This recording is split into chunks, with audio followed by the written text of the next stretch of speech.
again, lads, Marshall here, and welcome back to another review on the channel. We're in August, we're deep in August, and we're still cracking out the reviews on the content. So if you guys do enjoy, please leave a like.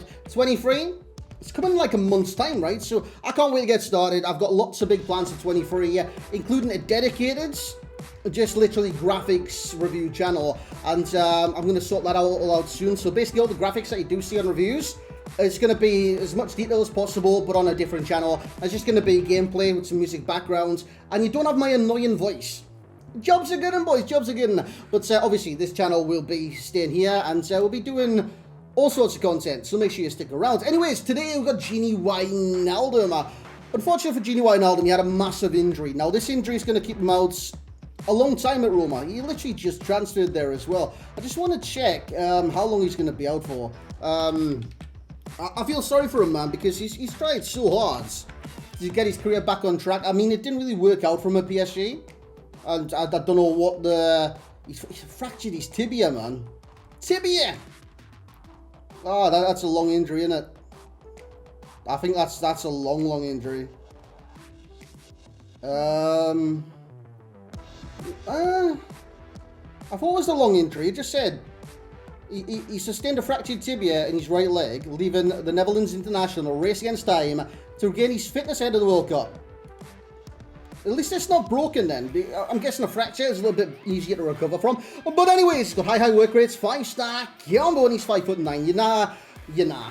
I was speaking proper like Geordie right there, Newcastle accent, of course. But you know what it's like with the shorter midfielders? You look at Phil Mendy, for example. Those kind of midfielders that are ultra agile and high work rates are box-to-box rules. So this guy's going to be brilliant on the ball. I could already tell just looking at his stats. I did use a Hawk chemistry style because you look at his stats and think, where could I improve his lowest stats?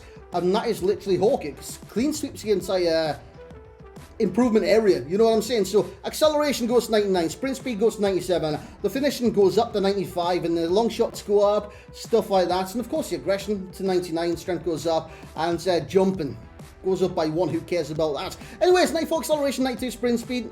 It doesn't look that amazing, but it is actually quite good in game, and he is quick to close down the opponents, which is always a bonus. Shooting wise, finishing, it looks like it's lacking. In game, he did miss some sitters. They will be included in today's review, of course. Apart from one, that was in yesterday's review of Paul Pogba. But yeah, sometimes you can miss easy chances, which kind of does frustrate you, because sometimes I'm running onto it, right? And it's like, I just volley this in, I'll go in the back of the net, and it curves away from goal. Had this chance with the right foot, I was running on for the volley, if I can see that correctly, and he kind of swerved across it. He like skimmed the ball. As you can see by the traits, he does have flair, solid player. I don't think that means anything whatsoever. But as a box-to-box, this card looks utterly insane. Does he need the upgrades? We'll speak about that more towards the end. But for now, let's get into the gameplay. So here we go. It is a gameplay time. You can see Ousmane Dembele on the ball. By the way, I played more games today with Gini Wijnaldum, and he was brilliant. Utterly brilliant. I did say last night on the Paul Pogba review, I think both of these could do with the upgrade. I think they actually do need the upgrades, kind of match, or on the, well, that's basically what match means, on the level of the recent releases, you know, like the Moments cards, whether it be the recent Footies cards, even Shapeshifter cards. I still think he needs that upgrades. This showdown looks amazingly brilliant statistically across the board, but I still think the upgrade needs to be there for this stage in the game, unfortunately, for Gini Wijnaldum. Same for Paul Pogba as well. Good play from Pogba there. That finesse. Beautiful. By the way, I think he's got his own signature celebration. What's all this about? I can't see that in like the, you know how you put the default celebrations for your team, so you press circle on the PlayStation, B on the Xbox, yes. Had to look at my controller because I'm an absolute idiot at times. But you know how you do like a default team celebration? I've never seen that celebration on this game. So is it unique to just Gini Wijnaldum? Or is there any other player? I've never seen it, so yeah. Otherwise I'd be using it all the time. Pretty sick just doing this, I liked it. Nice little assist there to Dembele. His chip was literally inch perfect, and it goes in at the back post. But you can already see what kind of a player is just from these clips. I've got him at LCM, so you can see him on the left-hand side of the pitch right now. He just offers himself. He's in space all the time. If you want to get him forward, make sure you trigger the 1-2s to kind of get him running. He's naturally going to do that anyways, but if you want to get him more involved, 1-2 is always helpful. That pass was utterly sensational till my players ran into each other like clowns. Yeah, he's a great box-to-box midfielder. See Pogba on the right-hand side. There's Gini Wijnaldum on the ball. Look at that skill, mate. Look at that skill. And he's quick at coming out those skills as well. And that's always a bonus, and it's always what I'm looking for with like 5-star skillers. See, that's the shot I was on about. That should be a goal. I've literally got it onto his favoured right foot. Yes, he's got a 5-star weak foot, so it shouldn't matter anyways. But he's kind of cut across the ball. He's made it swerve it away from the goal. That's not a good look. That's not a good look. That shouldn't be even that kind of animation triggering from that shot type. I'm running onto the ball. I'm at a certain angle. It's not exactly a terrible angle. You know what I'm saying? And he just swerves across the ball and kicks it out for a goal kick. It's those kind of chances. I want to be a little bit better, a little bit more consistent in those areas. I don't want to see my midfielders or even strikers or wingers or any attacking players, even my centre-backs, cut across the ball like that. I want you to score them.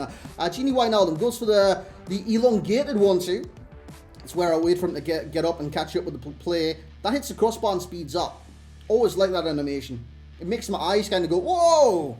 Did I just go in fast forward? You ever had that feeling where you're watching something and it speeds up and you're like, whoa, what happened there? My eyes just fast forwarded into the future. And that's what I feel like when you hit the crossbar sometimes on this game. Ball on the top, it's on the volley, and it goes wide of the post. And with that signal on the end of the gameplay, let's have a look at the summary. Boom! It's been 7 days. Now, that's the magic of editing. It's literally been a second. But anyways, on to the summary. Played 8 games in total last night.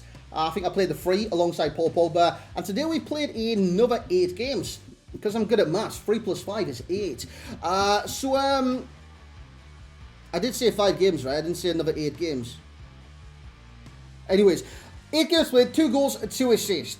He was very good at contributing to the midfield. Now, he's not always going to contribute with goals and assists. What he's going to contribute the most is his movement and coverage of the midfield. He's like a Renato Sanchez type player. He's like an engine within the engine room of the midfield, which is absolutely fantastic. Because if you've got your ball winner at CDM, maybe someone with medium-high work rates, great defensive stats, that's literally just solely for winning the ball back and recycle the possession. You've got your, maybe on the right-hand side, your more advanced playmaker type midfielder that's going to play a box-to-box, but he isn't always going to get involved in the defence. And then you've got your high work rate workhorse in the midfield, like a Gini Wijnaldum, like a Phil Mendy, for example, that's going to cover box-to-box, be perfect in that aspect, and be there for interceptions and getting involved with the gameplay, whether it's to receive a pass, just to give a pass back to create space for other players. He's that type of player, this Gini Wijnaldum. And he's good at it as well. He's brilliant at it. Because even defensively, well, you can't see right now, but he's got the aggression, he's got the strength, he's got the stand tackle, and he's got the ability. Interceptions are 94, defensive awareness 93. He's got the things to get into positions to intercept the ball, which is utterly fantastic. And when you've got a player covering that much amount of ground, it's going to happen. He will intercept the ball, and he will be an asset to your team. He's literally a box-to-box, box-to-box. Yeah, that's not what I want to say, but he's the epitome of a box-to-box, let's just say that. Anyways, passing, he's going to get a 9 for dribbling, 8 for shooting, and 8 for physicality, which, if you can take your mind back to less than 24 hours ago for the Paul Pogba review, those are the exact same as Paul Pogba got. He got a 9 for passing, 9 for dribbling, 8 for shooting, and physicality, and it's exactly what Gini Wijnaldum got as well. I don't think there's much separating these two in terms of play styles. Obviously, play styles do differentiate. They are separated by play styles. That's what I'm trying to say. But they're not separated too much by ability. That was what I was trying to say. I got confused doing that. Similar cards. We got Phil Mendy, like I've been kind of adhering to. He feels similar to the Phil Mendy in the dribbling aspect. Tecasito. We've got Tecasito in there as well. We've got Barella. Very similar to all those cards. But 2 of those cards are better than Wijnaldum. That's why I think he needs to upgrade. Phil Mendy, better. Barella, better. Tecasito, worse. So if that was like rank them out of 4, because there's 4 players, it would be like Phil Mendy, Barella, Wijnaldum, and then Tecasito at the last, but certainly not least. Overall rating, it's going to be the same as Pogba. He's going to get a 9.5 for myself. Like I just say, there's not too much that separates these two, apart from play styles and what they do on the pitch. The ability-wise, they're very, very similar players. It's going to be very interesting to see who wins or draws that game. I think it's a league fixture to see who's going to get the upgrade. Of course, with showdowns, win, he goes from 96 to 98. Draw, he goes to a 97. Both cards do. And if they do lose their teams, they stay at this exact card. As for the value for coins, it's higher than Pogba's because he's cheaper than Pogba's. Pogba's got an extra team on his, so it increases his price. You're looking at 180 on the Xbox, 175 on the PlayStation. Like I did say, higher than Pogba's rating. It's up to a 9.4. So I definitely think this one's a little bit more value right now. But personal opinion, I still think both of them need the upgrades. And the enjoyment rating will be a 9.6. A little bit more than Pogba because he's more involved than Paul Pogba in the game, because he covers that much amount of ground.